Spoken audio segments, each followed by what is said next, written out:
Welcome back, everyone.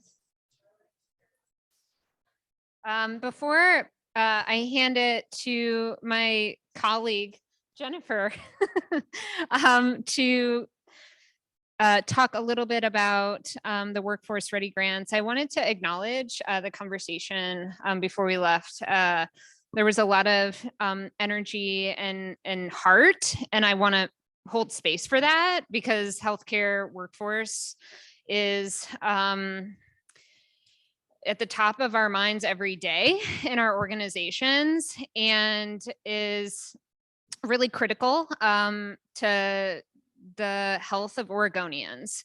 And so just wanted to acknowledge that there was a lot of heart in the space and that the energy is brought in based on the experience that you're having every day in your organizations. And I don't want to lose sight of that because I think that's what's going to drive our work moving forward is the heart. And I think there were a lot of really good ideas about how we cast a vision as a group too, and not just I don't think we all think Future Ready Oregon funding and the Future Ready Oregon legislation is going to solve all of our issues, but can we use it as a tool to drive some immediate opportunities in healthcare workforce while continuing to think about a broader vision for healthcare workforce in Oregon? So just wanted to say, I hear you. Additional feedback for the charter. This is an adaptive living document that will have many iterations, but do want to acknowledge that I know folks are experiencing a lot of challenges in their organizations and just appreciate you bringing into that space. So the rest of the afternoon, we're actually going to take another break in a little bit. So you'll have a chance to get up and walk around again, but really focus our time on the short and medium term objectives that are outlined in the charter, in particular, identifying the policy and funding decision space, because we are going to be building consensus around some things as a consortia. And so wanted to take the opportunity as a group to really laser focus on some funding and policy opportunities. So with that, I'm going to hand it over to Jennifer to walk through the Workforce Ready grant opportunity. Thank you. No, thanks. I'm just going to walk around. And we were so far ahead of schedule. I was like, oh, great. We can actually like dive into the slides. Now we're back on schedule. So I'm going to move us pretty quickly through the content, but I think all of the slides are in your packets as well. But certainly we will have time for questions. For folks online and folks in the room that I haven't had a chance to meet yet, my name is Jennifer Purcell. I'm the director for Future Ready Oregon at the Higher Education Coordinating Commission. And I just want to pause for a moment because I have been sitting in the back of the room with like this permanent grin on my face since we started today. This work is so important. And I think you have heard from Duncan and Marin reflections on the original intent for Future Ready Oregon. And I had the privilege previous to my position with the HEC of working with Governor Brown's administration and the work group that developed Future Ready Oregon. So being able to be in this space and take what was sort of a grand idea, a grand vision for how we do workforce and talent development differently in Oregon and see that come to fruition has been such a privilege and a joy. And so I just want to thank you all for investing your time and talents in this work. And as we identified healthcare, manufacturing, and technology as sort of the three key sectors of our economy that we were going to invest in intentionally, the work of this group and how you are bringing sort of life and breath to what was an idea and a concept is just, it's a privilege to watch that happen. So I want to thank Sarah, wherever she ran off to, for transitioning into the leadership of this group, and thank all of you and the leadership team for the work that you have done and will continue to be doing. I know we've had several sort of reflections and feedback on what is the vision and sort of the charge around this work. And I want to remind us that the Future Ready Oregon legislation established the industry consortia. Where we go with that, it's rooted in a number of things, but we do have some flexibility. And so as Sarah and your leadership team and as members of the consortia, as you navigate that, we'll continue to ground you in the objectives and the vision and values of Future Ready Oregon. But there is space for you to make this a living, breathing entity. Future Ready Oregon was intended to expand the workforce in Oregon, diversify the workforce in Oregon with the focus on healthcare, manufacturing, and technology as priority sectors with it was a recognition of an urgent workforce need and an urgent opportunity for us to advance economic mobility, economic opportunity for historically underrepresented and marginalized communities.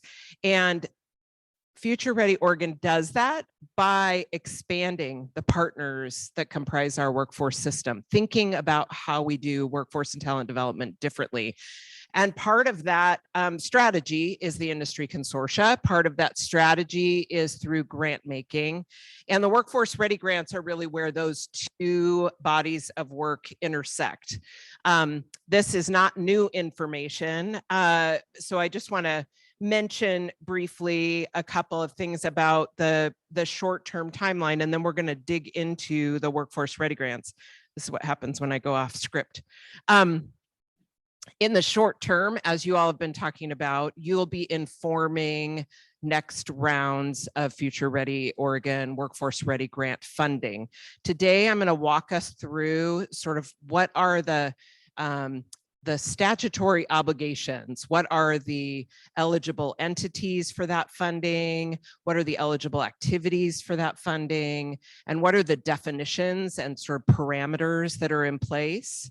And then where do you have influence and flexibility to really inform how those investments are made going forward.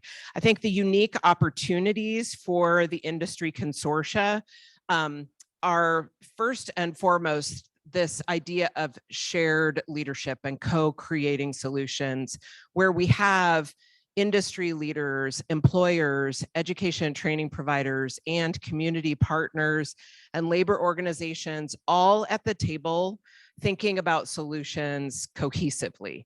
That's sort of one unique aspect of the industry consortia. The other is that we have the opportunity to think systematically. So we can think about systems improvements, systems barriers, and with a statewide lens, it's so important that this work be informed by and inform regional economic development and workforce development efforts. But this body is intended to take that statewide lens and look at the systems of workforce and talent development. And then lastly, I'll just say you all do have not only the unique opportunity, but sort of the only opportunity to inform the Workforce Ready grant funding for the healthcare sector. This is the forum to inform how we will invest Workforce Ready grant funds in the next rounds. So thinking about, again, our working agreements and how we do that, there is this short-term goal that is a unique opportunity for this group. All right, you have seen this slide before, and this gets at the question of what is that pot of money. So Future Ready Oregon's investments were a total of $200 million. The majority of those are being administered by the HEC, the Higher Education Coordinating Commission. You see in the pie chart on the left, roughly $50 million has been obligated already in grant making. That was the general fund portion that had to be obligated and spent by the end of the biennium, so the end of this month. I'm looking forward to working with Sarah and the leadership team to bring to you some presentations on investments that were made in that initial round of funding to build capacity for the partners that are driving healthcare workforce activities and workforce development in Oregon. The right-hand side of the screen is the ARPA funded investments. There is about it's about 112 million that is currently in HEC's 23-25 budget. And this includes about 85 million in Workforce Ready grants. We do have a second round of Workforce Ready grant funding. That request for application is open now. It will close June 23rd and is intended to specifically invest in partnerships that bring together, again, those organizations, employers, education and training providers, and community partners to advance workforce solutions across the three sectors.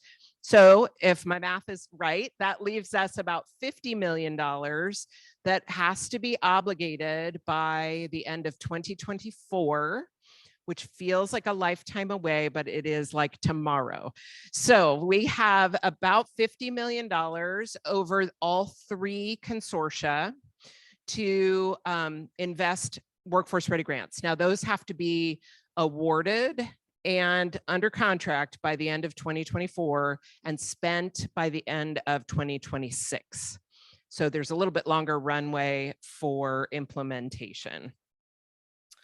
Okay, I am going to walk us through some of the nitty gritty. And again, these are in your packet, so they're pretty word dense. I'm not going to read all of the content. I'm going to draw your attention to it because I want to make sure we have time for questions, although I'm probably already over time. Okay, Senate Bill 1545 passed by the legislature in 2022 advances opportunities for historically underserved and marginalized communities, including adult workers, adult learners, dislocated workers, and disconnected youth.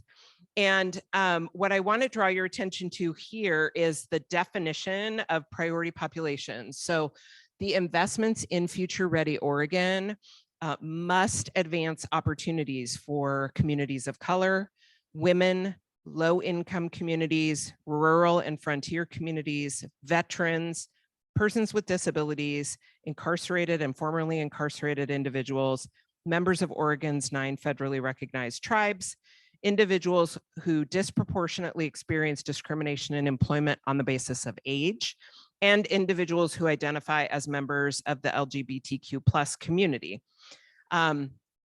This definition is in statute in terms of the priority population served by Future Ready Oregon. There is some flexibility in how we define each of those where there isn't a statutory definition. We do have some flexibility intended for the inclusivity of the workforce development efforts. In terms of eligibility, the Workforce Ready Grant Program is established at the HEC to award grants to workforce service providers and community-based organizations that administer programs in healthcare, manufacturing, or technology, and that prioritize equitable program participation by individuals from those priority populations. So eligible applicants are workforce service providers and community-based organizations.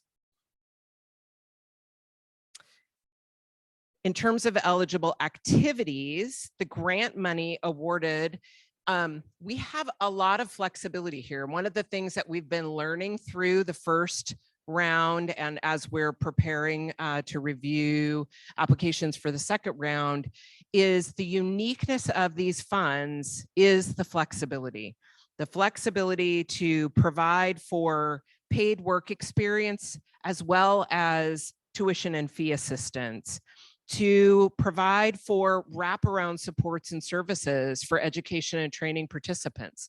So what are those barriers? Certainly, as we were developing Future Ready Oregon, we heard a lot about transportation, access to technology.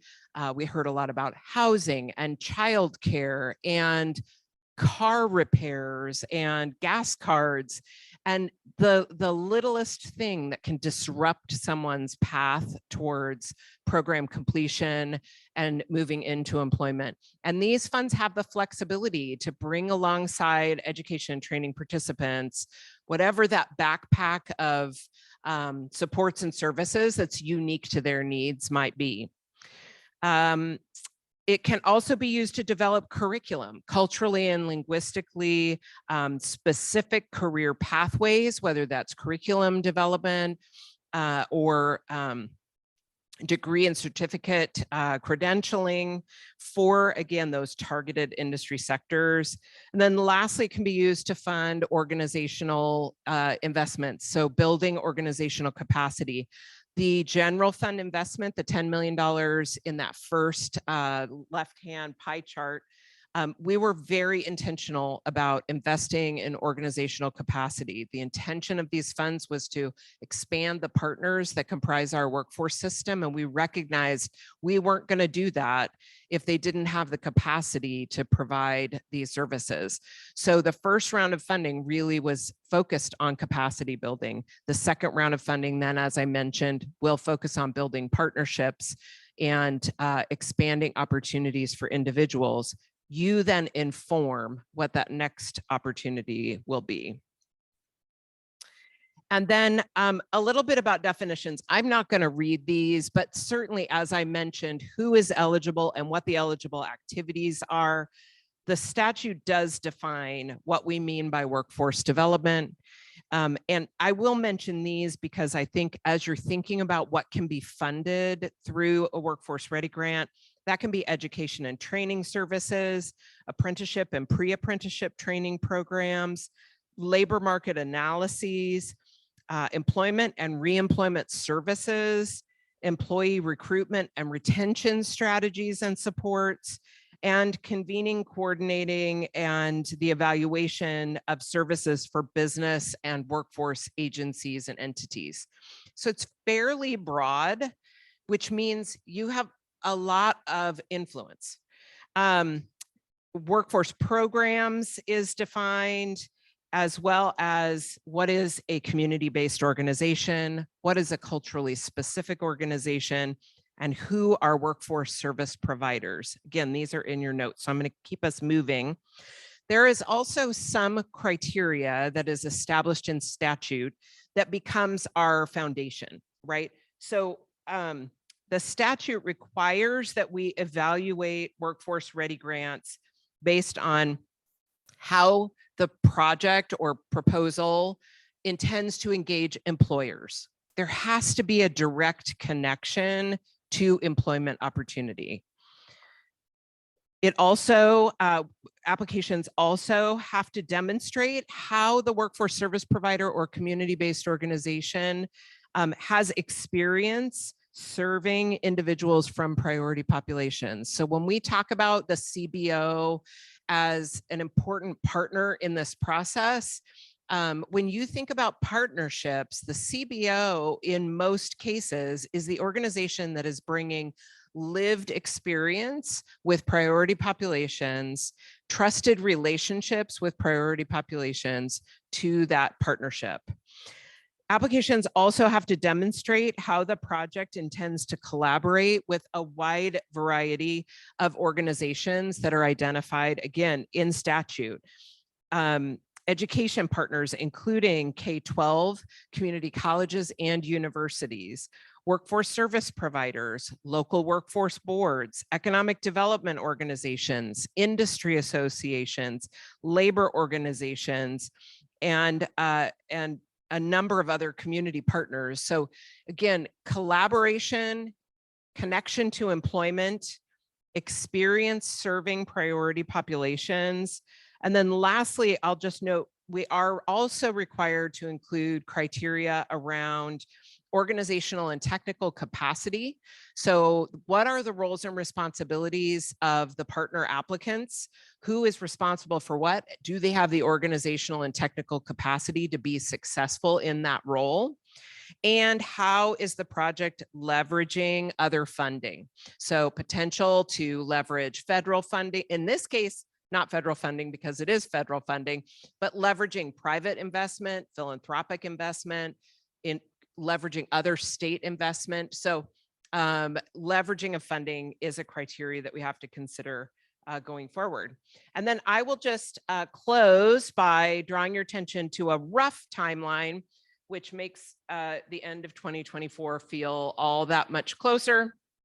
By the end of 2023, we expect that this group will be reaching an initial set of recommendations around workforce ready grant criteria for that next round of funding. We would then expect to open a request for application or requests for application if it was determined that more than one made sense. And we would open that in early 2024, probably February or March. We anticipate that awards would be announced then in June or July, and contracts would be executed by the end of 2024, with projects to be implemented by the end of 2026. I'm going to pause there and see if there are any questions about short-term intention of this group and where you have influence and flexibility and where the statute is already pretty prescriptive.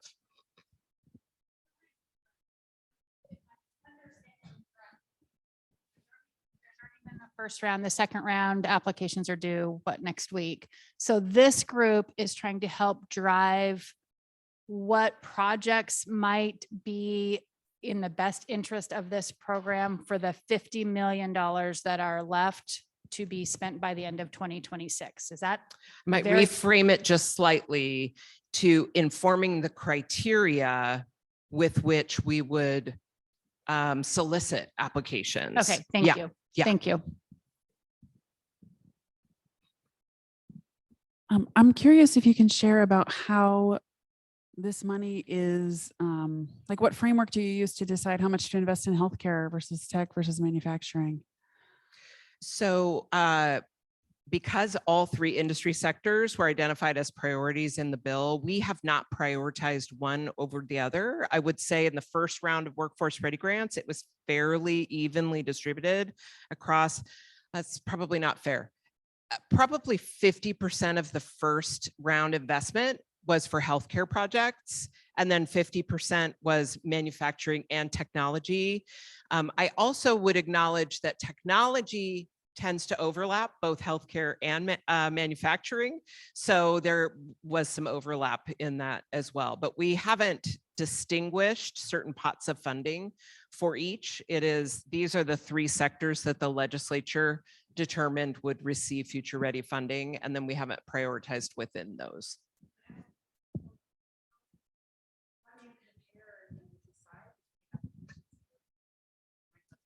Wildly different problems that they're solving, objectives and outcomes that they're looking at. Like, I'm just so curious, how do you mash those together and come out with something that, come out with something at all? Works. Yeah, it's such a great question.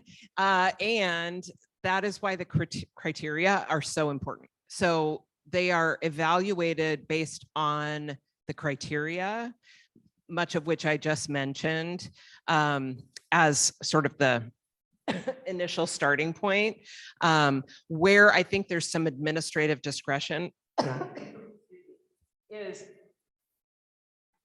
if we have a couple of applications that on their merit and based on evaluation criteria, they are very evenly matched. We would then look at industry, right, across industry equity. We would look across priority populations. We would look across geography to make sure that we're equitably distributing the funds in the way that the legislature intended. First round of funding, we were really able to apply the evaluation criteria and make many of our funding decisions that way. without having to sort of wrestle with some of those additional levers. Next week, I may have a different answer. Yeah. Great. Are we going to, as a part of this process, be able to get any evaluation from the first and second round grant funds so that we have some sense of like what the evaluation of those were, what programs seemed successful, which program like made an impact or anything like that? Absolutely is the short answer. I think Sarah and I are thinking that we can bring some projects from the first round, which is they are all closing out this month. So by the time you meet again, or maybe in your working groups, we can bring some folks in to talk about what has been successful in that first round of funding. And then in addition to that, we are preparing an annual report that goes to the legislature and the governor's office across all of the Future Ready Oregon program investments, and looking at sort of promising practices, where there has been successful outcomes, looking at both economic impact and economic mobility, as well as employment outcomes. And that will be information that we will bring to this group as well. So we're moving into that, but that will be later this year. Absolutely. I think that's helpful. It's such an important point. We really are, our work is so grounded in continuous improvement. And I know Miss Patsy Richards is in Zoom land somewhere and is smiling from ear to ear. But everything that we do is rooted in that. And we've really built partnerships with grant recipients to understand that we want to know what's not working as much as we want to know what is working. And that's not the traditional environment, right? You want to be able to go to the legislature and say, these are all the great things that we did. We have said from the very beginning that this work will also require us, innovation requires learning along the way and better understanding what did work and what didn't. So that is very much at the heart of what we're exploring. I've got Heather and then Miriam. I had the same question that Melissa had about lessons learned. I had one follow-up question on that. Thank you for answering that so clearly. On the outcomes, the other piece that I'm curious about is not only how many folks were employed or economic mobility, and then also targeted populations, but also sustainability. These are wonderful programs, but I'm sure I'm preaching the choir on continuous improvement. Whoever that is, I'm like Patsy. We must be soul sisters. But how this is a time limited amount of money, and it could be the most amazing program in the world, but if there is no sustainability, I would hope that that is included in the outcome measures. It's such an important point to the Future Ready Oregon story, right? Much of the sustainability is built into advancing a more equitable workforce system that focuses on partnerships and expanding the partners that comprise our workforce system. That is really where much of the sustainability of the investment and the vision and values of the investment will live.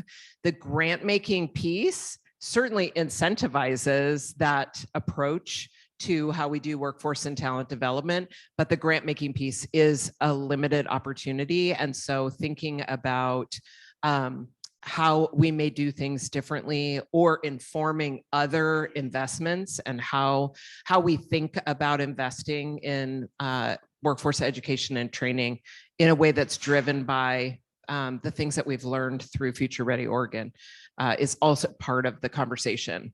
Yeah. Miriam and then Cheryl. Could you please clarify if our task in making recommendations, are we adding to this set of criteria, amending, or getting really specific with targeted approaches? What does that look like? Adding, not amending. So what's in the statute has to be sort of our baseline, and then we can add to that. So, you know, I use healthcare examples, and I shouldn't. I'll use something that's completely different. Like I'll use a technology example. your recommendation could be to invest or to open an application for $10 million to provide computers to 10,000 students in Burns. That's very random and specific. But my point is, you can get to that level of detail in whatever we want to do as our funding strategy, but it builds on the criteria that are built into the statute. Yeah, Bless I'm you. wondering if you could clarify on eligibility and who is eligible to apply. It says that grants will be awarded to workforce service providers and community-based organizations. And I'm wondering if you could elaborate on who a workforce service provider might be or not be. I can, in fact, here we go. Workforce service providers include nonprofit and public workforce education, training, and career services providers, and government entities that are providers of workforce development services. So there are a couple of governmental entities that are designated as workforce service providers, and I'm not going to say who they are. I think there's 2 counties, and I don't want to get it wrong. This would also include tribal governments. So tribal governments would be considered a governmental entity that is providing workforce development services, nonprofit and public education, training, and career services providers, and then community-based organizations includes culturally specific organizations, and that definition's included there as well. Yeah. And these, again, these are eligible applicants with the intention that the application would be partnering with other organizations, and the application would define what are the roles and responsibilities of each of those partners to deliver the project outcome.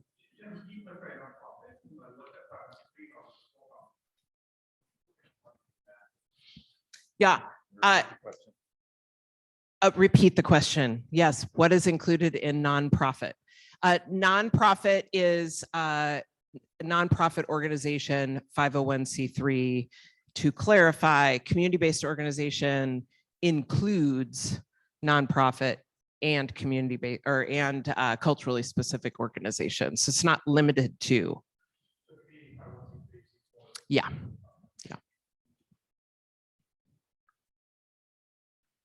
I want to make sure we have, is there any more questions? We're running now a little short of time, so want to make sure we move on to our next presentation. But if folks have burning questions, please, Jennifer is here to answer them. Great. So thank you, Jennifer. And part of this is as we're going to move into the afternoon around our decision-making space for the short and medium-term objectives, start to kind of tee up our policy decisions. So there's obviously difference between policy and funding recommendations. And again, kind of emphasizing that Future Ready Oregon is one of many opportunities that we have as a consortia to make recommendations related to workforce for healthcare. And Todd is going to walk you through the Workforce and Talent Development Board and and really walk through the policy and funding decision space related to the WDTDB. Thank you. Thank you. Doesn't really roll off the tongue. Hey, good afternoon, everybody. I too, like Jennifer, I just want to echo a little bit of what she opened with, was looking around the room earlier and noticed a smile on Duncan's face, which made me smile. And then I reflected on 3 years that have gone by since the pandemic and how we initially started having conversations with folks like Kathy Reynolds, who is also on the Workforce and Talent Development Board, with Duncan, with Patsy Richards, who's attending virtually, and Adrian Benning's predecessor, Mark Mitsui, and then came into the fray, Marin, Jennifer, and others. And so it's really exciting to now think back how far we've come. We've got a long way to go, but it's just kind of amazing. I see Kathy smiling too. So yeah, I'm excited about this.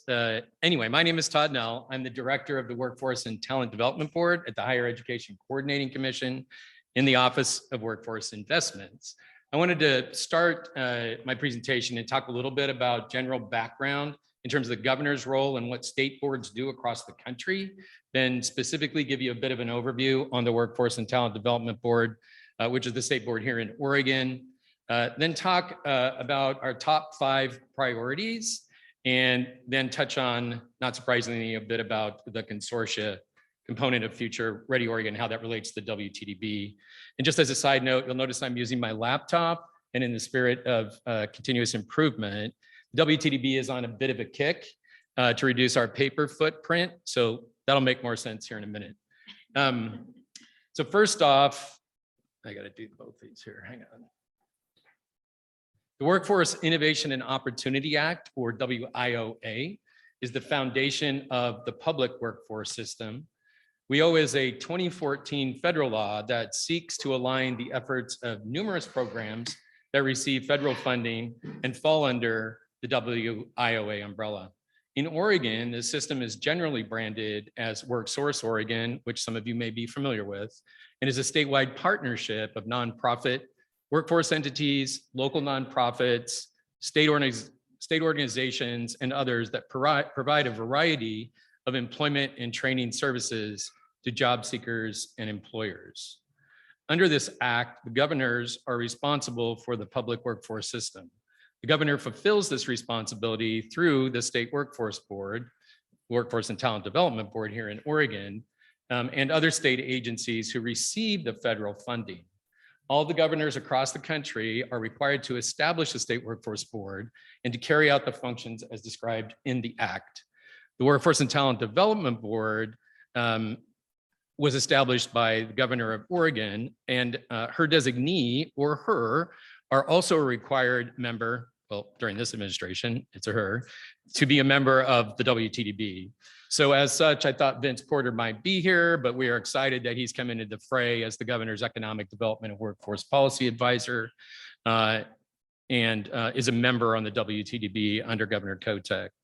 The governor must also submit for approval to the Department of Labor a state workforce plan that's developed vis-a-vis engagement and collaboration with approximately 20 partners under this WIOA umbrella, which is fun, right, Janelle?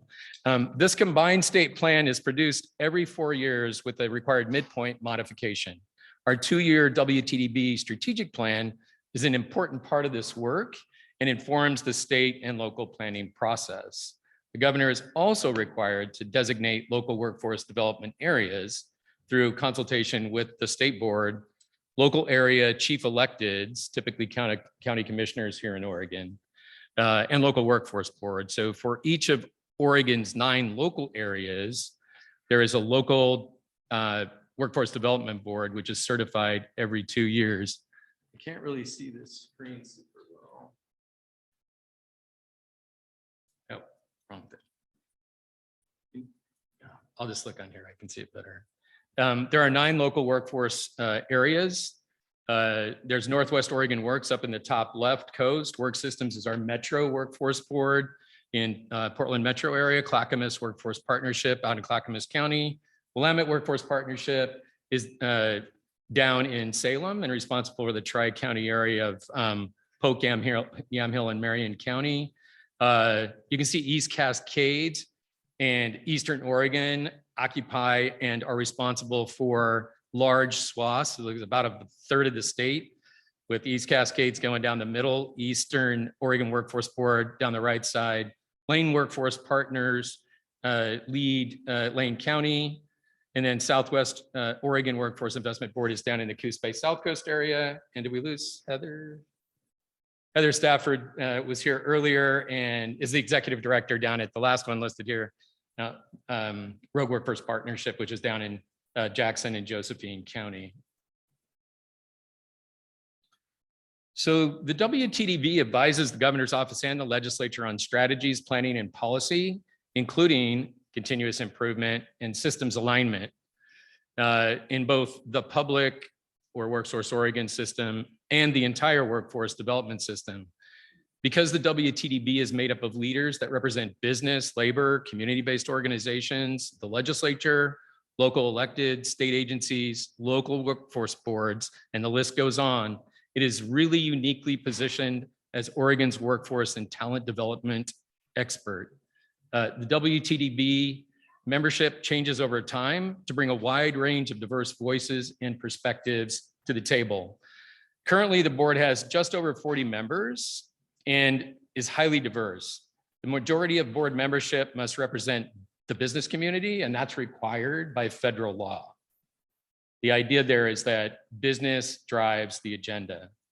Our roles and responsibilities include leading and communicating a long-term vision for Oregon that anticipates and acts on future workforce needs, partnering with workforce education and training entities, including local workforce development boards, advising the governor and the legislature on workforce policy and plans, aligning public workforce policy resources and services with employers, education, training, and economic development, identifying barriers and providing solutions and avoiding duplication, promoting accountability among public workforce partners and the entire workforce system, and last, sharing best practices and innovative solutions that are scalable statewide and across multiple regions.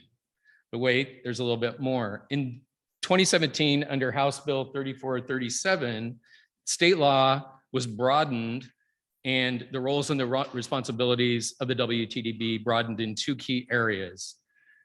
The legislation improves statewide approach to effective and integrated workforce development by expanding the WTDB's leadership role around business engagement. It also established responsibility for a biennial state workforce and talent development plan. In 2021, Senate Bill 623 further expanded these responsibilities, and I'll touch on those in a few minutes. Also in 2017, the Workforce and Talent Development Board adopted the high-performing workforce board model that was developed by the National Governors Association. In building a high-performance state workforce board outlines key strategies that governors can focus on to align education, K-12 and post-secondary, and workforce programs, the entire workforce system, which includes the WorkSource Oregon system, to meet the needs of business and connect folks to jobs. This model includes increased roles and responsibilities for the WTDB around communicating a clear vision, building strategic partnerships, and keeping the entire workforce system accountable. So I thought it would be helpful today to share with you those 5 priority areas of the board, including our strategic plan, the Continuous Improvement Committee, our, or as it affectionately is known as KIC, our Workforce Readiness Committee, Future Ready Oregon, and our newest committee, the Legislative Opportunities Committee.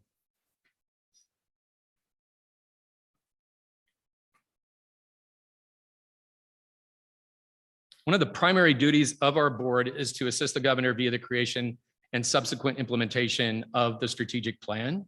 This is a North Star for the board and for the entire workforce and talent development system in Oregon.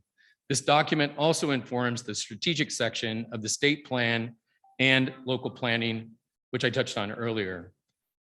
The vision of the state board is equitable prosperity for all Oregonians, and that is driven by our mission of advancing Oregon through education, training, jobs, and careers by empowering people and employers. Our position is backed by values of inclusivity, collaboration, and boldness as we aspire to build and sustain a reputation of being national leaders, conveners, connectors, results-oriented, and accountable. In the spirit of a high-performance workforce board, the WTDB collaborated with many partners to develop this strategic plan, including the business community and many of those same parties and entities that I've already touched on, to come up with the 4 imperatives that guide our work in the left-hand column there, and will be in place as guiding imperatives over the next 2 years. 1, an inclusive workforce system that advances equitable prosperity. 2, a clear understanding of improved use and impact of the workforce system. Third, a state board that is embraced by the governor as an accountable convener, empowered facilitator, and informed advisor.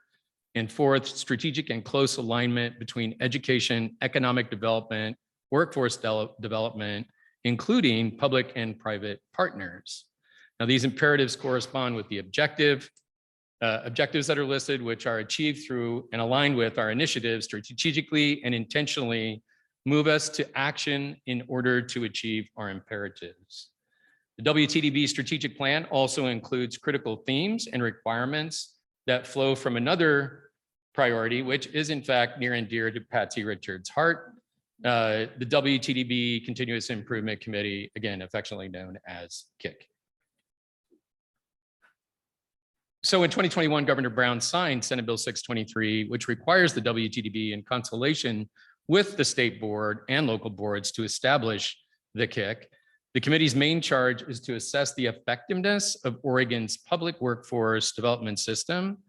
The law also establishes a requirement for the KIC to identify and contract with an independent third party to conduct regularly scheduled comprehensive assessments of WorkSource Oregon, its programs and services. A balanced mix of committee membership and with input from many partners really ensures that a variety of Oregon's historically marginalized groups and underrepresented communities is incorporated into these assessments. Another priority for the WTDB is our Workforce Readiness Committee.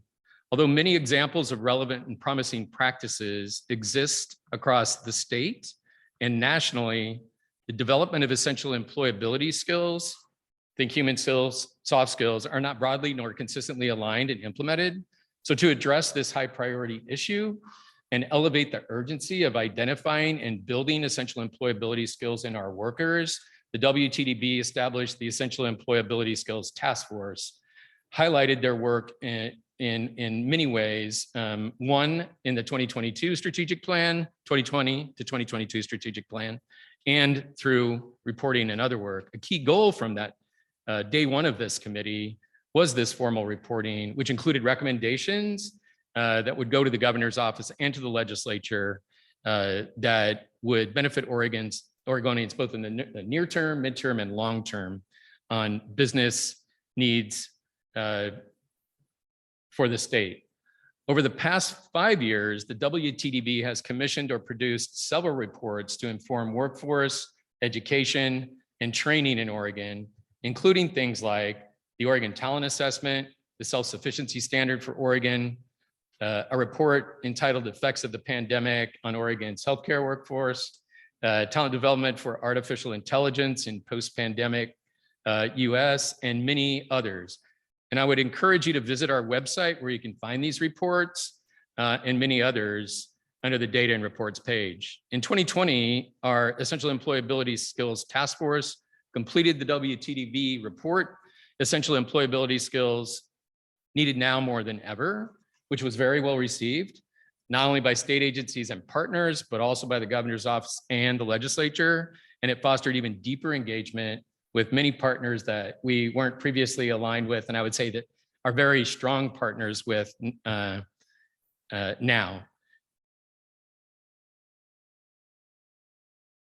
Because of this success, there's been a growing interest also in the business community across the state, and to sort of broaden the scope from that as first essential employability skills focused, we've sort of rebranded and renamed and gone with the Workforce Readiness Committee, so that when sort of new strategies, new innovations, new tools that we think warrant a look-see, possible piloting and implementation, that we have the space to be able to entertain those and potentially move those forward.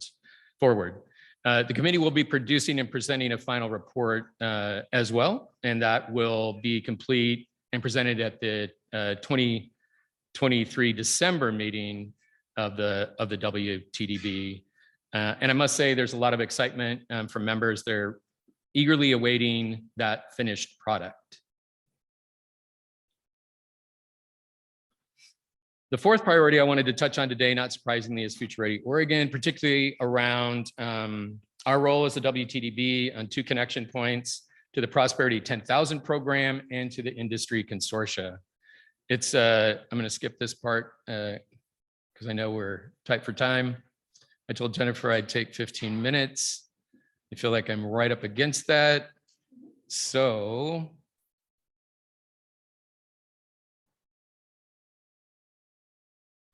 under Future Ready Oregon, the Workforce and Talent Development Board, in consultation with that continuous improvement committee that I spoke of, oversees the progress of Prosperity 10,000, ensures program goals are met, and identifies areas for program improvement. The Prosperity 10,000 program, for those of you who don't know, was designed to provide a series of workforce development opportunities and supports, especially for priority populations through those 9 workforce development boards I spoke of earlier.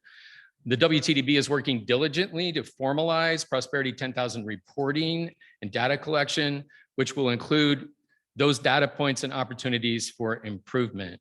We have developed our first ever WTDB scorecard, which includes these P10K, as it's affectionately named at the agency, goals, among others. Tracking on these P10,000 goals will continue both in the midterm through December of 2026. The overall goal here is to serve at least 10,000 individuals through improved capacity and responsiveness within the WorkSource Oregon system, through providing assistance for workforce development program navigation, expanding access to community-based career counseling, wraparound supports and services, and providing opportunities to earn industry-recognized certificates, credentials, and degrees through work-based learning experiences. There are specific goals, but in respect of time, I'm going to gloss over those and note that the other piece of WTDB's touch points is this work, the work of the consortia. As Jennifer shared earlier, there are both talent development roles and system alignment roles for the consortia. And I just wanted to call out 3 components around the system alignment roles. Each consortium is a forum, as Jennifer said, for convening and coordinating state system industry leaders in a given sector to share ideas, collaborate, and innovate on solutions. The second one, consortia identify as and advance complex system challenges to the Workforce and Talent Development Board for consideration. And thirdly, the consortia identify and inform strategic investment opportunities and workforce-related policy recommendations through Future Ready Oregon, as well as inform future funding opportunities across Oregon's entire workforce system.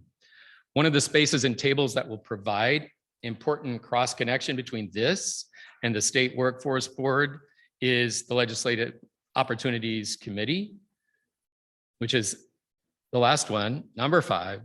And in April this year, the board leadership approved a new standing committee, the Legislative Opportunities Committee. The purpose behind its creation was really to formalize and make more structured and intentional a collaborative table that has an approach that can focus on efforts that relate to the WTDB strategic plan you saw earlier and those priorities through policy development and funding strategies.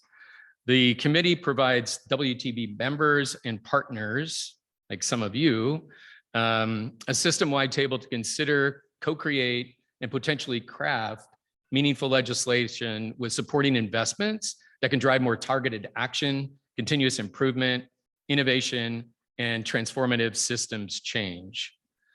The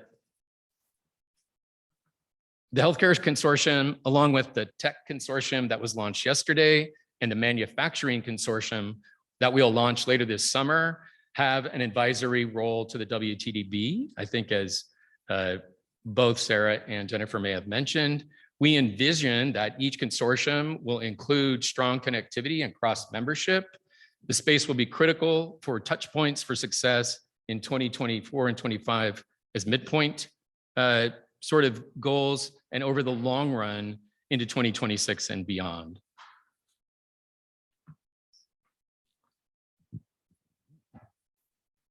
trying to speed up, Sarah.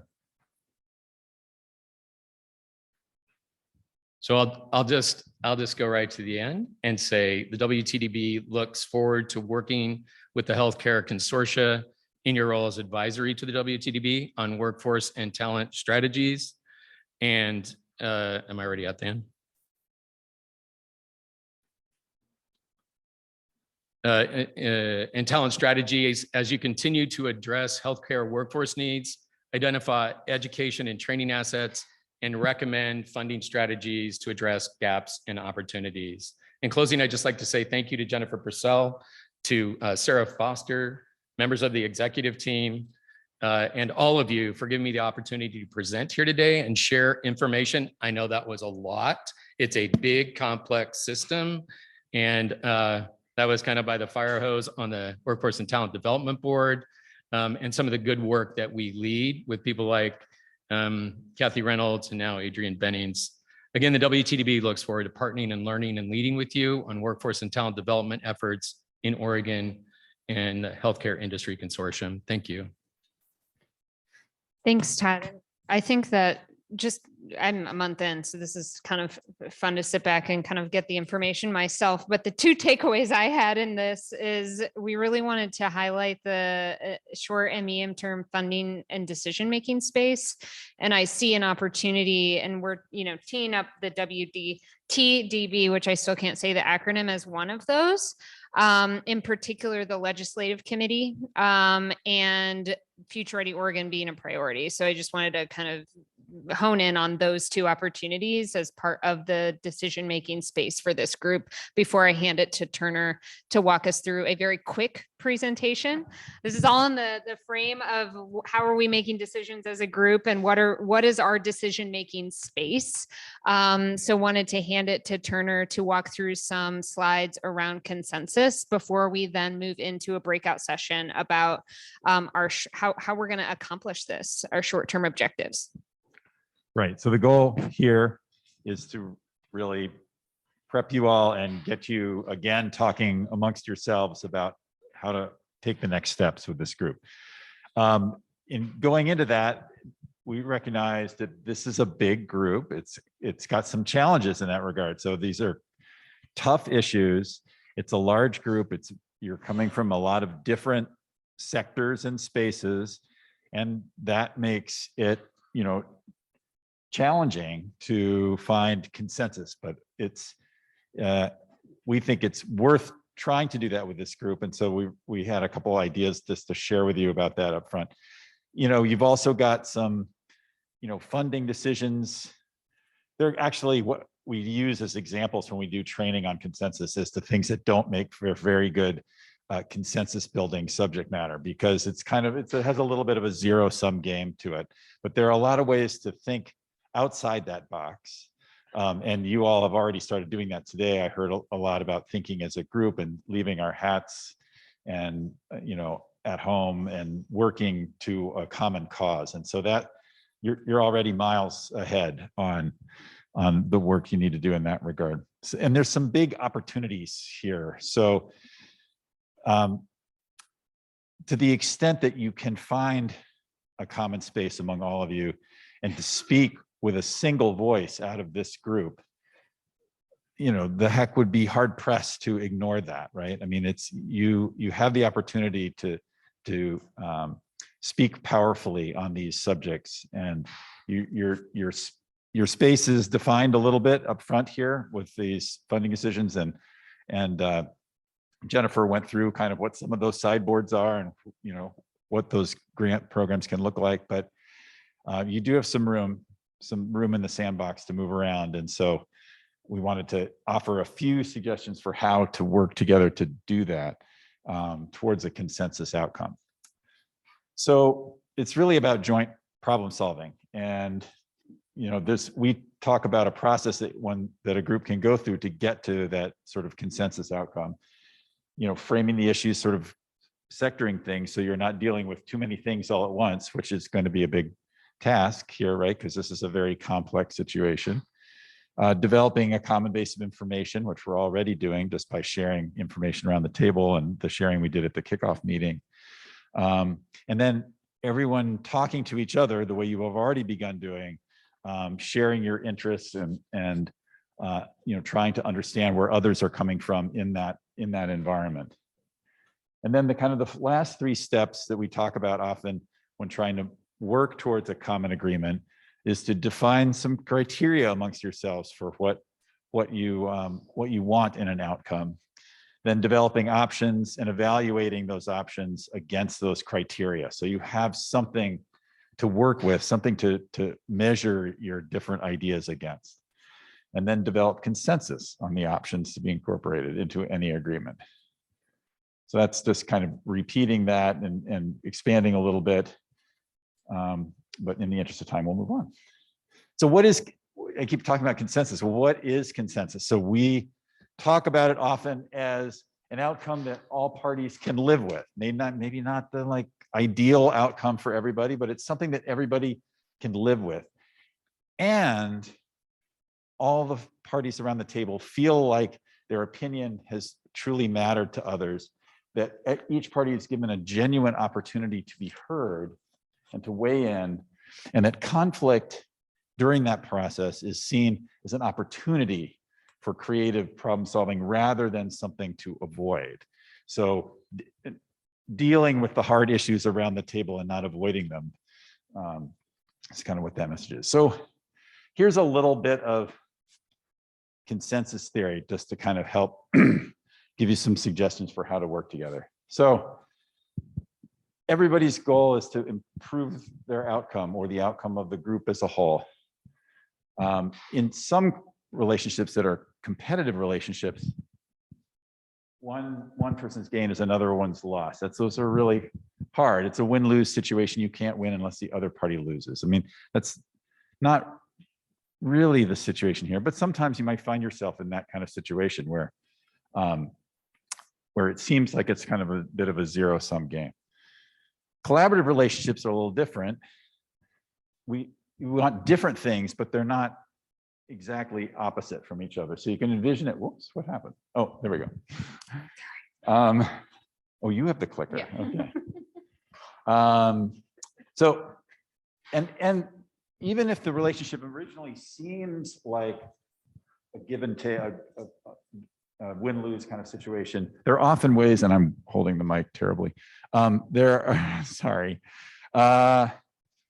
are ways to move that arrow a bit. So I will offer a really quick example from a completely different area, as Jennifer did. Not tech, but actually fisheries, because that's more like what I usually work on. In fisheries, in salmon fishery catch allocations, it comes down in the end to an allocation of catch between recreational and commercial fishermen, right? And that can be quite a heated discussion among how that allocation should go. Because it really is like a fish for fish. Every fish that the recreational fisherman can take is one less fish that the commercial fisherman can take. But if you think about it a little more deeply, you can move that graph around a little bit. And for example, commercial fishermen just want to get out on the water and catch everything they can using as few resources and as little time as possible, and then move on to their next, target species. Recreational fishermen, on the other hand, want a really long season so they can go out fishing weekend after weekend.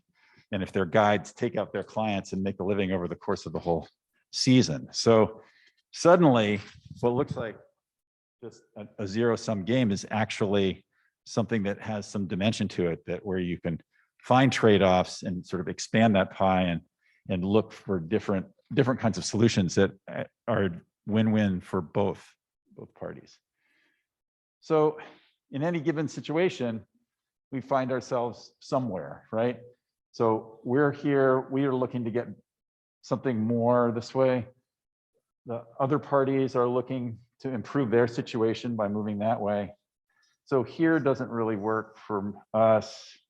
Here doesn't really work for them. But next slide.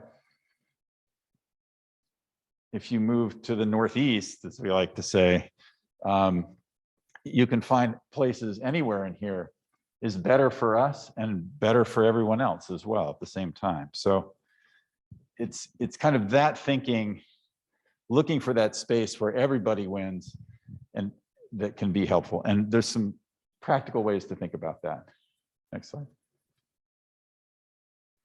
So to achieve consensus or move northeast, if you will, each party has two essential responsibilities. So everyone around the table has to speak up about their own interests, their own ideas and concerns, and particularly if they disagree.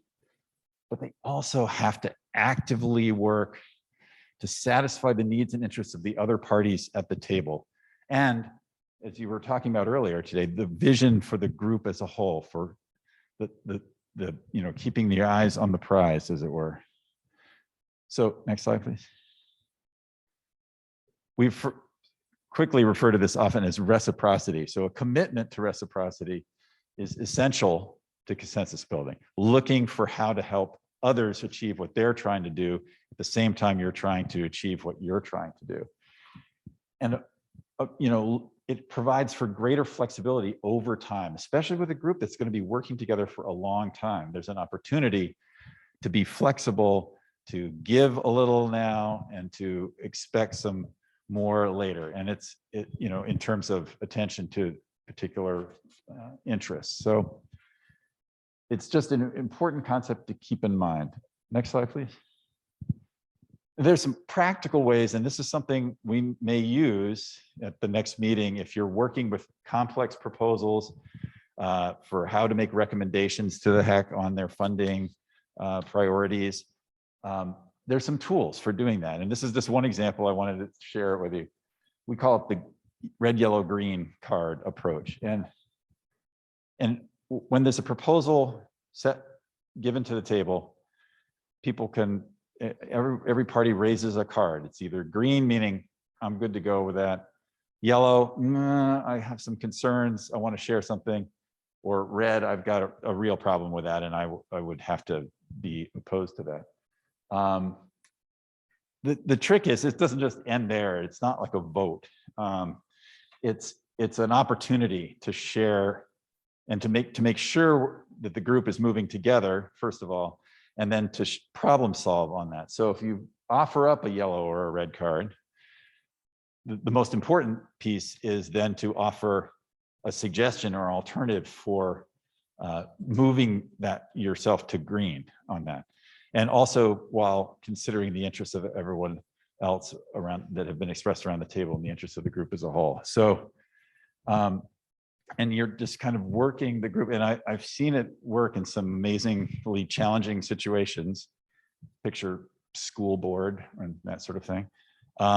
So it's really, it can really be a useful tool. So I just kind of throw that out there as something you may want to look at in the future. All right, I think that's it for me. Break, is that true? No, we're going to take, no, we're not taking a break yet. Hold off. We're going to take a break in a second. Any questions on that? I guess just quickly before, it wasn't intended to be we teach like day-long trainings on this stuff. That was like the fire hose approach. I want to make sure that I know that Todd, I kind of skipped over the question time for you, but I do want to make sure that the group does have time. You asked, but I kind of moved us along. Ask Todd any questions if they have them about the Workforce and Talent Development Board, and in particular the Future Ready Oregon and Legislative Committee policy and funding decision space. Before I move us along.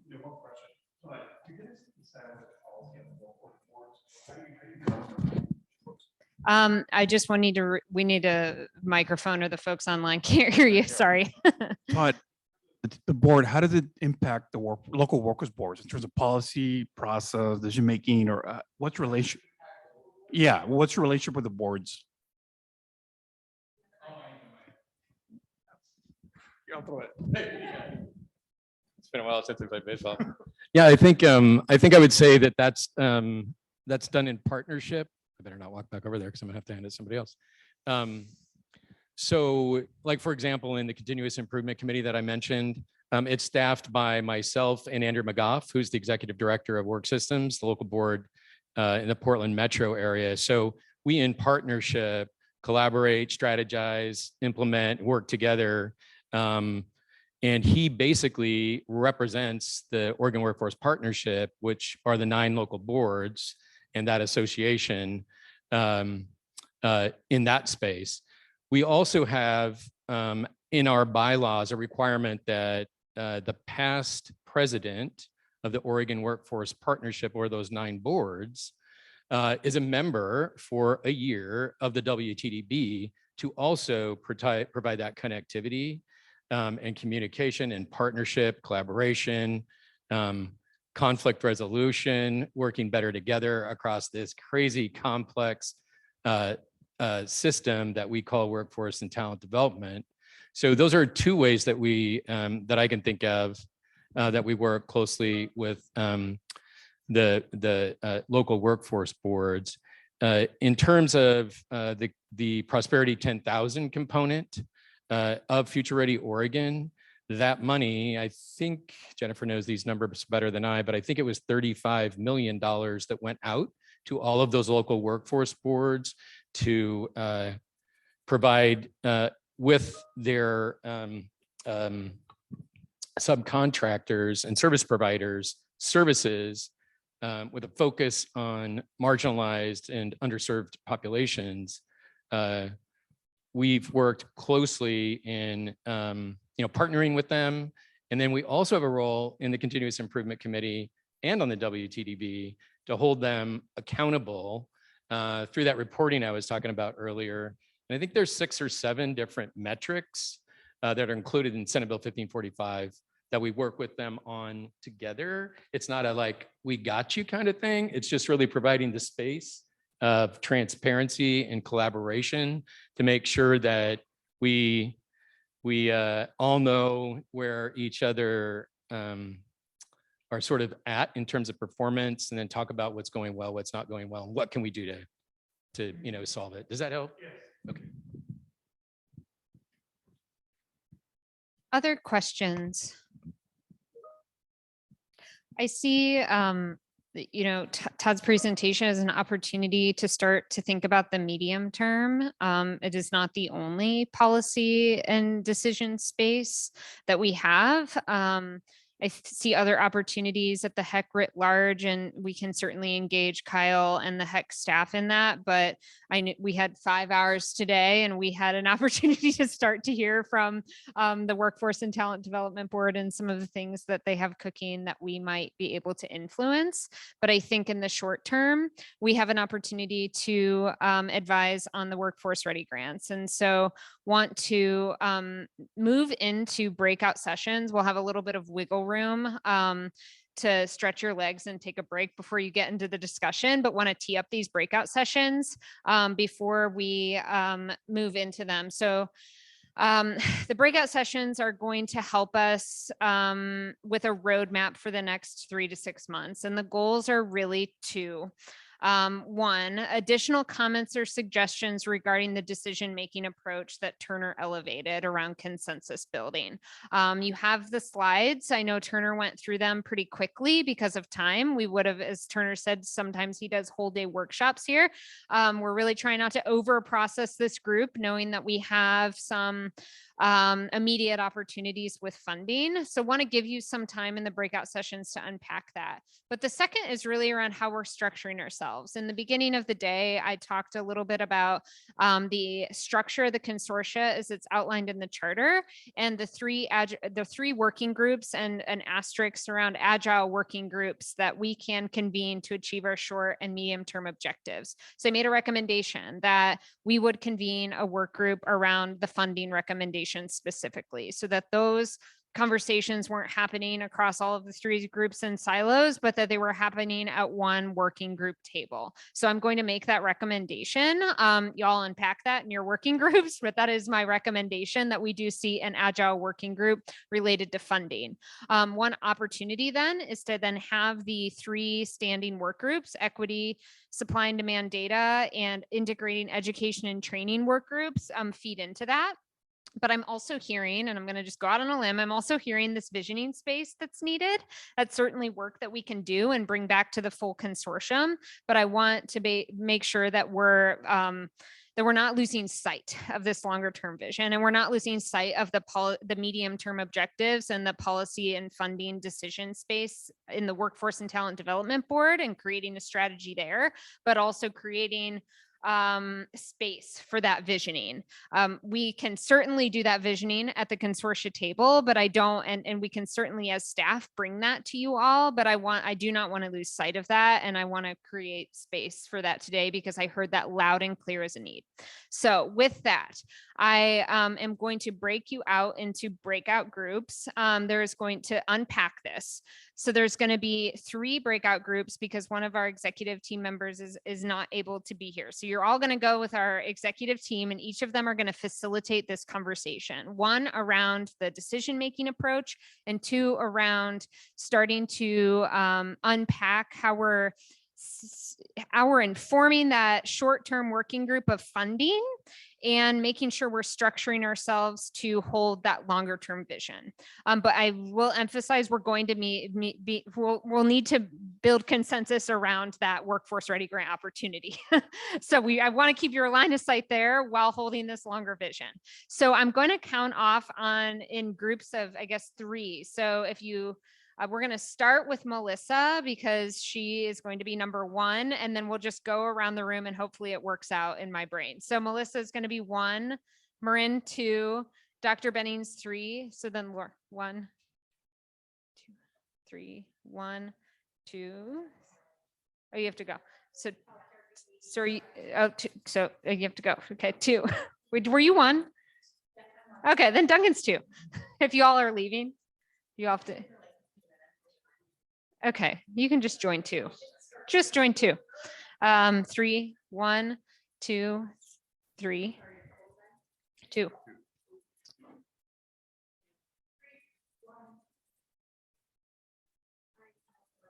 Okay. Well, we will then break out, go to the 1, 2, and 3. The 1s and 2s are going to stay here in this room and kind of huddle in each corner. And the 3 is going to go across the way, just in a little room. Tia and Dr. Bennings, you probably know where that is, in the library. Oh, Tia is going to take the 3s into that room and unpack these questions. And then please, we'll have a staff facilitator at each, just to be taking notes. And then the executive team will elevate what you all come up with to close out the day. Hey everyone, we're gonna come back together just for like 5 minutes. 5 minutes. Because we lost a lot of folks. I'm just gonna share our process.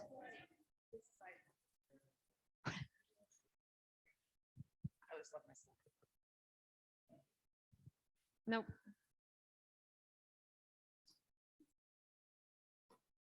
No, I think we just, I'll give it if we need to. All right, so I just wanted to acknowledge that we lost most of our folks for kiddo pickup. So I'm going to do just maybe a 1-minute just summary of what we're going to do to hold ourselves accountable to all of the amazing kind of brain power you provided our group. So what we're going to do is our executive team members are going to meet and we're going to propose kind of a roadmap for the consortia for the next 3 to 6 months. And we're going to share that out to the group for approval via email. And then we will be convening the working group structures starting in July or more frequently, so that we can advance our short and medium term objectives. So thank you again. I think that's, I don't want to have that conversation without the rest of the folks here, including 2 of our executive team members. So just wanted to share gratitude for spending 5 hours in this room today together. So thanks.